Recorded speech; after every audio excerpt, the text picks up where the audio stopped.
You know, I represent Savannah Riverside, which is one of the largest Department of Energy sites that deals with nuclear waste. That is a piece of cake compared to trying to understand farming. The rules, the specialty crops, how all this works is just mind-boggling. But the only thing I can tell people back home, there's always an assault on farm subsidies, right? You know, every year somebody's trying to stop this subsidy, the peanut people are trying to get the cotton people, and the cotton people are trying to get the lettuce people, and it just goes around and around and around. The only thing I can tell most Americans is that something's working. We have the most abundant, affordable food supply anywhere in the world. So I don't know what we're doing right in Washington and what we're doing wrong. That's why you're here to tell us, I guess. But you're doing something right. Now, I've traveled all over the world, and most people, when they come here, they're shocked at the amount of available, affordable food. And we also need to have the safest food supply. So I hope we can get this food safety bill passed. We're very close. It may be one of the few things that we get done between now and November, because there's a lot of bipartisan support for it. Now, do you want me to tell you the truth, as I know it to be, or not? Can you handle the truth? Remember that. AgJobs is not going anywhere. I'm not saying it should go anywhere, but it's not by itself. If you put AgJobs on the table, the H-1B people want visa reform for the high-tech industry.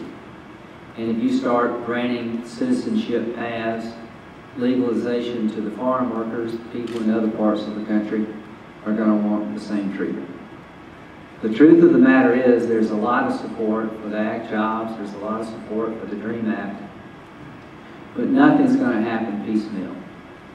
The only way I see the country to fix a broken immigration system is to do it in a bipartisan fashion, but to make it as comprehensive as possible. And it has to start with border security. In 2007, as Charles indicated, who's been a really good friend, talking about immigration politics in South Carolina is not very popular, because people are upset that the country has been overrun by 11 or 12 million illegal immigrants, and they feel threatened. They feel threatened by the fact that our laws don't work and that our borders seem to be very porous. And a lot of people feel threatened that their job is endangered because a lot of illegal immigrants are out there in the job market. To those who feel threatened, I understand how you feel. Help me fix it. To those who are on the front lines and can't get available labor, help me fix it. And that means compromise. I don't know what's going to happen in November, but I like our chances as Republicans of having more, not less, when the election comes. The center is wide open. Our Democratic friends have gone off in what I think to be the left ditch, and there's not a big crowd there. And if we don't watch it, we're going to wind up in the right ditch as Republicans, and there's not a big crowd there. The crowd is in the center of the road, a little bit to the right, probably where most of you are at.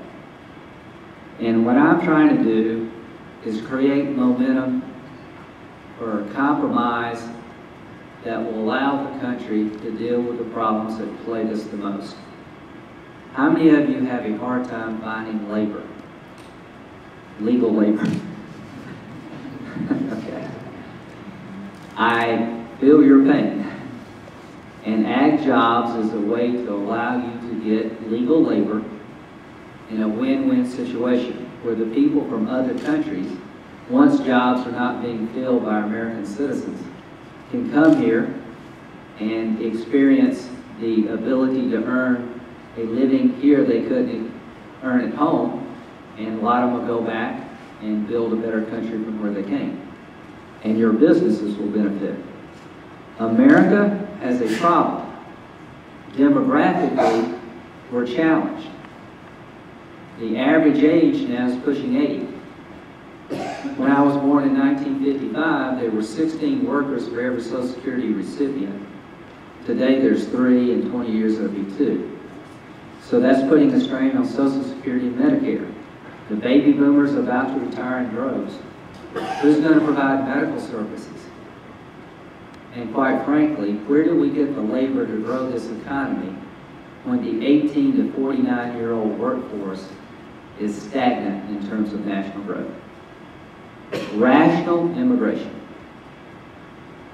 started this country, and it will be the future of this country. Uncontrolled chaos is what we have today. How do you fix this problem? The Congress fixes it, not 50 different states. Arizona is under siege. They're filling a vacuum created by inaction up here. There's a lot wrong with Washington. God knows we spend too much of your money. How many of you feel undertaxed? Good answer. The tax cuts expire in December, right? Now is not the time, ladies and gentlemen, to raise taxes on anyone.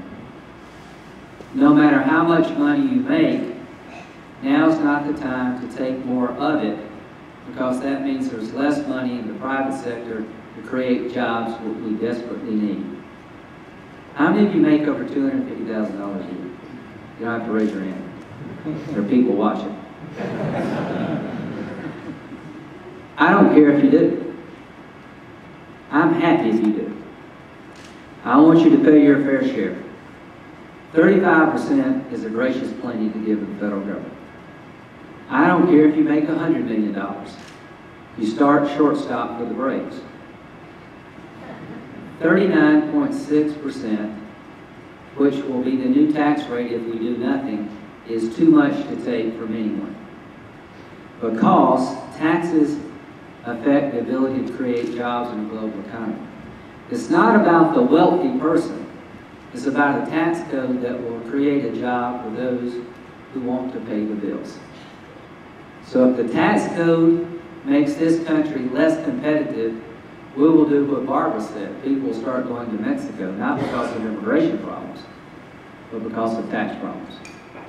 I think we take too much of your money. I think we over-regulate the economy. And I'm all for your day in court, but if you sue somebody and lose in America, you ought to be responsible for the other side's cost to control what I think is an abuse of the legal system. So if you want to create jobs in America, then we need a tax code that's friendly to job creation. And if you raise capital gains taxes now, there's a lot of you who will not expand a business who are thinking about doing it. The death tax. How many of you are married? December 31st, what happens to the death tax? It goes to what? It goes to 0. What happens on January the 1st? It goes back to what? 55%. It will be a test of your marriage. There will be a lot of suspicious deaths in this country. So Barbara talked about fixing it. That was music to my ears. What I would like to do is work with Barbara Boxer or anyone else that would find permanent relief to the death tax, that would have a $4 to $5 million individual exemption, 8 to 10 for a couple, a stepped up basis, capital gains rates from 8 to 25 and 30 to 35% above that, call it a day. I think that would be a good compromise for the country. I'm willing to do that. I would like to extend all the tax cuts for at least 3 years to allow this economy to recover. That will be a big issue between now and December. The better we do in November, the more likely we are to get a deal with some Democrats between now and December. January of next year. If the lay of the land is such that people are afraid to reach across the aisle to solve hard problems like immigration, Social Security going bankrupt, then we'll kick the can down 2 more years. When does this stop? When will somebody come forward up here and do the hard things that should have been done years ago? Why the hell are we here? What do you want to do when you get here? I want to stop bad ideas. That's part of the agenda. But I want to make sure that on my watch, during my time, no matter how long it may be, or how short it may be, that it mattered. I would like to be part of a solution to some of the nation's biggest complicated problems like immigration. The 12 million who are here illegally. To those who think that you're going to starve them out or make life so difficult that they all leave, that's not going to happen. To those who think that they need to be made citizens right away because it's a political advantage for you, that's not going to happen. Once you secure the borders, once you verify employment, once you create a temporary worker program that actually is temporary, we need to get to the 12 million and have a practical, rational solution. You can stay here, but you stay here on our terms, not yours. You learn our language if you stay here. You pay taxes. You have a job. And if you want to be a citizen, you get in the back of the line and not break in the line. That, to me, ladies and gentlemen, is a practical solution. But more than anything else, I want to go back to South Carolina and say, we cleaned up this mess in a way that we're not going to have 12 million 20 years from now. How many people like Ronald Reagan? If you want to be Ronald Reagan, I can make you Ronald Reagan by midnight. I can get you a Social Security card that says you're Ronald Reagan. And if you start asking somebody, hey man, you don't look like Ronald Reagan, you can get sued. So y'all are in a terrible spot when it comes trying to find out who's here legally and who's not. So I'm going to challenge everybody in the country to fix that problem for you.